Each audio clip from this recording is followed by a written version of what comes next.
morning, guys. Today I'll be installing the front half of my front runner roof rack. I got the back half about a year ago. The full rack was all out of stock.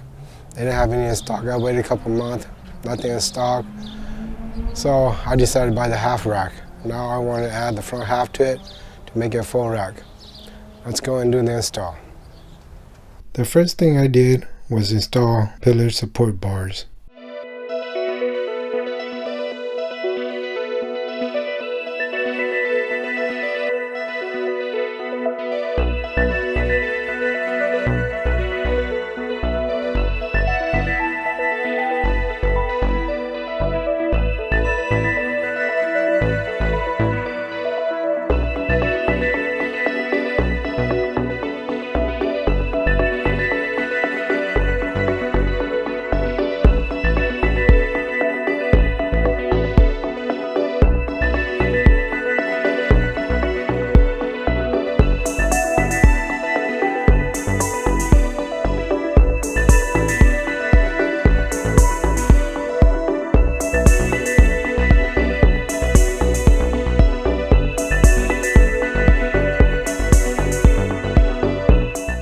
The next thing I did was take off the half rack.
Now it's time to put the full rack together.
And there you go, folks. Roof rack installed, the full rack now. Take a look. Ready to go, everything's all tightened up.